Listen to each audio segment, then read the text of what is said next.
About 90% of an oil spill at the entrance of Benque Viejo del Carmen has been cleaned up since it was first detected on Tuesday evening.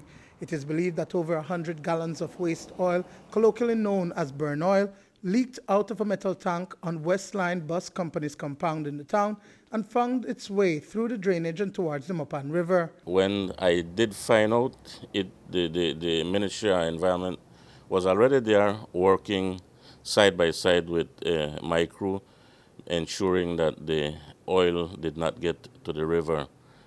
So we jumped on it immediately as soon as we found out. The explanation I basically got from the mechanic is that the valve was already corroded. It was old, and he did not realize it until, and possibly the seepage the spill could have started from Saturday or Sunday, but because of the bad weather, nobody was around, and when he did manage to see it, the oil had leaked out already.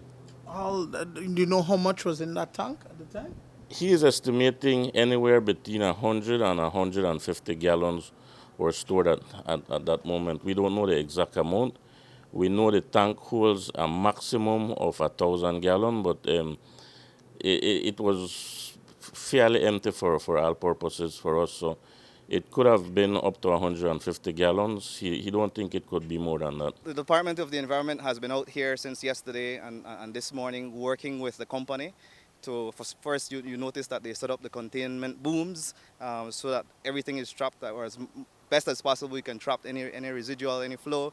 And from there we use the containment, the absorption pads to sort of suck up those oil in there.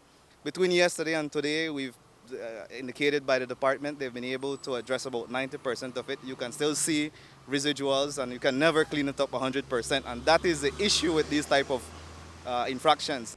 The owner of the bus company, Sergio Chuk, says that the waste oil is stored in a 1,000-gallon tank when oil changes are done on the buses.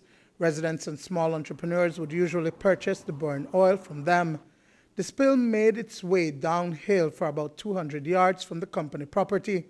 An initial inspection has been done, and the hope at this time is that the oil did not make its way to the Mopan River. What we found thus far is that from the spill, from the site of storage, it spilled just to about the entrance of the Mopan River.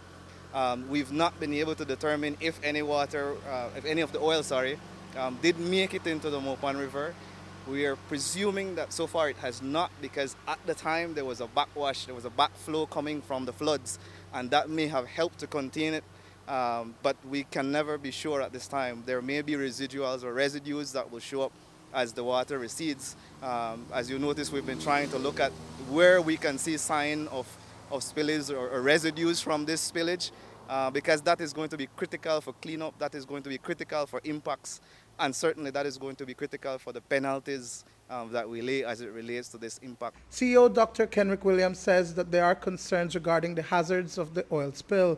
Residents recreate in the area and are fearful of the harmful impact to the environment resulting from negligence in the proper storage of the waste oil. Whenever there is spillage or leakage, you can never clean it up 100%, and so the implications of those are significant for animal health, for biodiversity, and most importantly for human health, particularly in this area. From my assessment of it, and from the initial assessment by the department, it's essentially due to negligence of storage, the storage container, improper storage container, and not monitoring appropriately this container as prescribed by the Environmental Protection Act.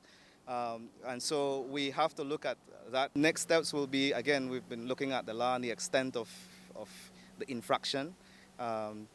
Certainly, because this is pure significant negligence, really, we have pressed that we look at the extent of which this company is charged and held accountable. Chuck says that the bus company will ensure that an incident like this does not reoccur. The tank is still there. The tank will be repaired. Those are expensive tanks.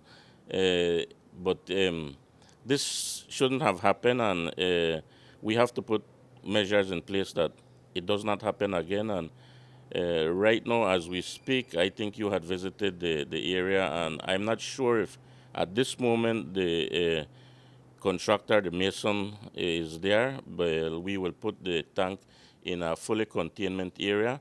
So if there's ever any spill again, it won't leak into the soil. Duane Moody for News 5.